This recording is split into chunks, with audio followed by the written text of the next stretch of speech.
Ilee qormaata seensa yuunivarsiitii raawwachiisuu fi naannoo Amaaraatti malan gariinii sababa rakkoo nageenyatiin qe'ee isaaniitti deebi'uu hin dandeenye. Ministeerri barnootaa ibsa jimaata dabre kenneen magaalaa Gondar keessatti barsiisan qormaaticha raawwachiisuu fi garaseetti mal tokkoo fi poolisiin federaalaa lamduu ibsa. Kanaan wal qabatee qormaanni jimaata kennamuuf ture adoo hin kennamin hafe. Galaana Balaay barsiisota barattoota qoruu fi garas deemanii danqamanii jiran dubbise.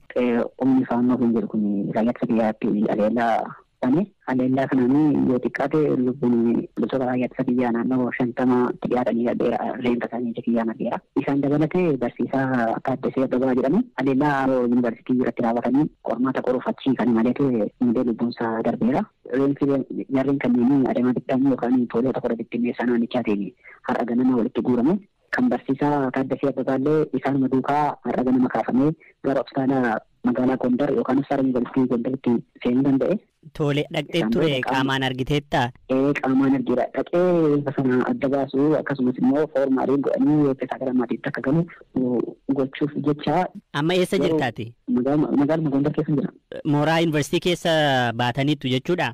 Yuunivarsiitiin gargaarsa nuuf godhe yoo hin qabu magaalli nagaadhaa baatii kana biraa kan isaa lolaa jiran raayyaa biyyaa wajjin hin jedhe. Innis biyya nama yeroo ta'e homaa gochuu hin dandeenyeef amma baanee inteenuma biyya qaban keessa jirra achiin keessa ta'ee waan dhufu ta'edha. Bakka rabbuu qofaa eegaa jira jechuudha. Lolli kan gaggeeffame guyyaa kaleessaa sa'aatii hammamiifi? Naannoo dirree xiyyaaraa keekalame barii naannoo sa'a 12tti dursa tokko waan kiritti dhiyaatu eegale. Barsiisaan ajjeefame kuni dhukaasuma waraana gidduutti gaggeeffameen ajjeefame moo addatti irratti xiyyeeffatamee ajjeefame wanti hubatte jira? Egaa naannicha irratti waan hin argamneef dhukaasa akkamii gaggeeffame hin beeku. Barsiisaan kun kaampaasiisa kamitti qormaata kennaa akka ture beektaa?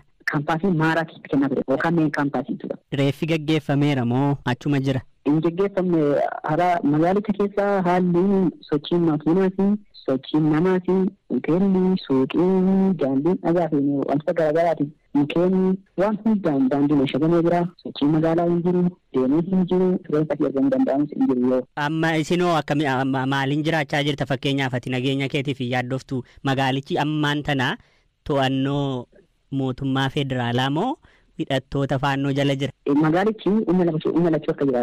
Gimmaasha qabatanii jiru. Mootummaan gimmaasha qabatee jira. Isaan sun gimmaasha qabatanii jiru. Magaalaan umma lachuu akka jirti. Miidhaan qaamolee nageenyaa mootummaarra gahee ijaan argeera lakkaa'eera naan jette lakkoofsaan 50 ta'a naan jette kan lakkoofsaan 50 ta'a kanneen adda baasee lakkaa'e reeffa 25 ambulaansii lama keessa yeroo reeffa dabalataanii 50 sanaa ol ta'a akkamitti feete gazanamiitu xumuramee irra jira. Dhukaasni amma yeroo dhumaatiif yoom dhageessani magaala keessatti eegechi seenne isaanii dhukaasni dhaabbatee hin beeku garuu noormaaliidha wareerina hin jedhanii jireessa turan abbaan keelaa noormaaliidha hin sodaatin hin jedhanii. Ammayyuu dhaga'ama jechuudha har'as dhaga'amaa ture.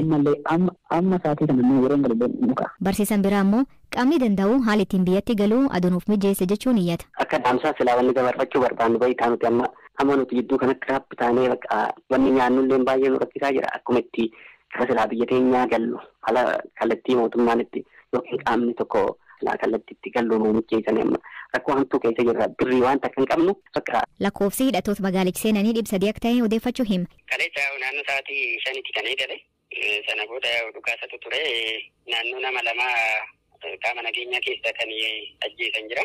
Amma garuu qaamni nageenyattis galeera waan ta'eef makalaakaa muraasa isaati. Isaanis gadhiisanii deemaniiru amma nageenyaan akkuma hamtuu jiru. Tajaajilli tokko cufaanis jira suuqiinis kunis kan bakkanamee jira muraasni isaa kunis cufaan jira. Kaleessa garuu amma dhukaasni guutuu magaalattiitti ture moo naannoo kam faatti ture?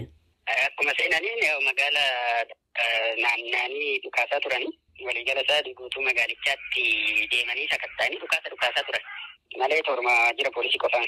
Akka magaalichaatti yookaan sadarkaa aanaatti immoo qaamni isaan ofirraa qolachuudhaaf yookaan magaalicha keessaa baasuudhaaf socho'e ture.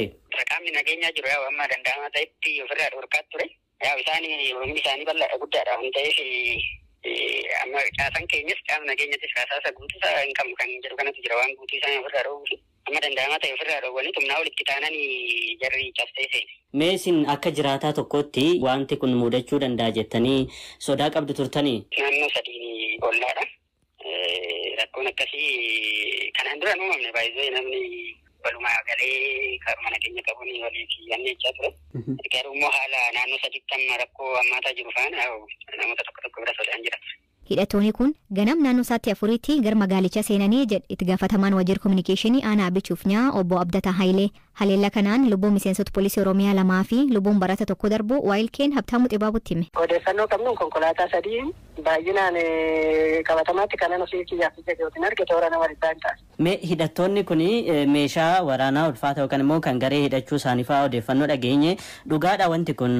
Dhugaadha. Meeshaa jajjabaan meeshaan gareedhaa kan qaban snaayiparii fi bireenii qabu. Sanaan ala kilaashii fi boombiidhaa kan qabatanii jiran. Kallattumaan dhukaasatuma dhufanii sana booda waajjira poolisii galanii meeshaa maal kana eeggachuu barbaadanii milkoofnee gad deebi'anii gara magaalaa keessatti ol ba'uu barbaadanii booda namoonni isaanii sun lubbuudhaan darbuu gaafa dhagaatan gad deebi'anii reeffa isaanii gaafatanii paatiroolii hin qabu baay'ee paatiroolii isaanii sanaaf fe'atanii hospitaala Dandabaatti gad deebisanii namoota 4 rubboo raafuu hin dandeenye du'anii jiru kan isaanii sana booda gad deebi'an magaalaa amma odeeffannoon jiru akka waan magaalaa qabattee jechuutti kan odeessu jira garuu hin jiran amma magaalaa keessa gadhiisanii ba'anii humna mootummaata magaalaa keessa jira. Toora sa'aatii 11 gadhiisanii ba'anii roobni roobee ture sa'aatuma roobni roobe sanaa booda hin jiran. Mee keessattuu lammiilee nagaa eegsisuu yookaan immoo magaala Mandiidaa gama eeguutiin warra garee hidhattootaa kana kan faccisaa ture qaama mootummaa isa kami? Qaama mootummaa poolisii idilee jira humni addaa amma gara poolisii idileetti makamee fi milishaa kan naannoo Oromiyaa hooggansis kan meeshaa harkaa qabu ba'ee jira isaanuma kana qaama mootummaati. Mee hidhamtoota fa'aa eegsisuu dhageenye dhugaadha wanti kun? Soba ragaa sobaati. Kanaan achi baankiin daldala Itoophiyaa saamameera odeeffannoon jedhullee miidiyaalee hawaasaa irratti deddeemaa ture kun hagam dhugaadha baankii Oromiyaa irrattis akkasuma haleellaan raawwatamee eegdota fudhatanii yookaan butanii deemaniiru waan jedhu dhageenye. Ragaa sobaati kun baankiin tuqamee jiru namni butames hin jiru namoota 3 du'an siivilii mucaa tokkicha barataa tokkoo fi qaama nageenya poolisii lamaan alatti lubbuun darbee hin jiru qabeenyi saamamee hin jiru baankiin hin tuqamne. Mee maaliif dhufan garuu kaayyoon isaanii maali?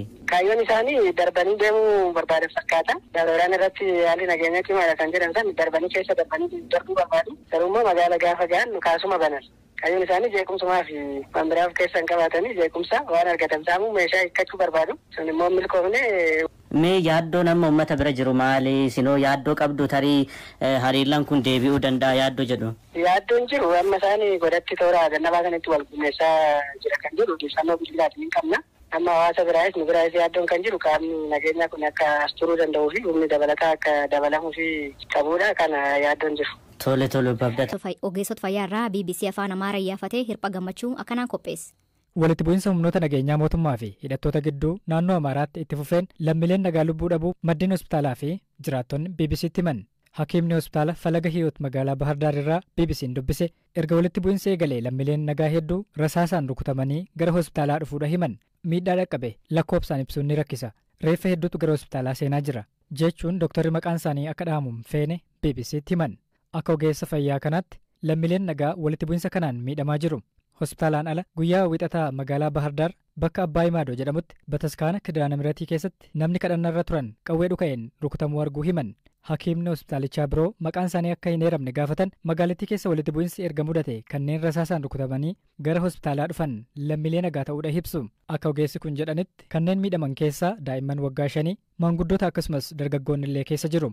Magaalattii keessa tajaajilli geejjibaas ta'ee ambulaansiin waan hin jirreef namoota miidhaman gara hospitaalaa kan seenan sireen baatamanii ta'uu ibsan.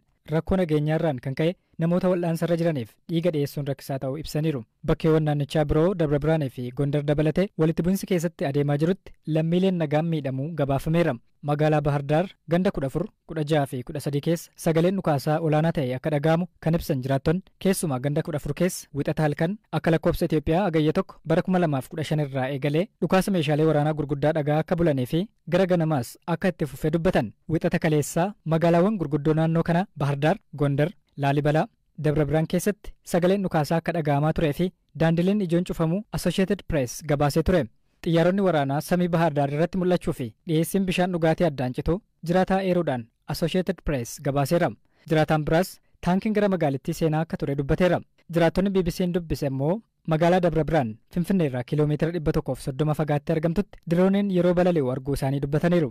Qondaalli nageenya isaaniif maqaan isaanii akka hin dhahamne gaafatan magaalittiin dirree waraanaa taateetti daqiiqaa daqiiqumaan dhukaasni dhaga'amaa jira jedhan. Magaalaa Gondar naannoo Piyaassaa fi gara kaaba magaalittiitti dhukaasni cimaan dhaga'amaa turu jiraattonni BBC'n dubbise himaniiru.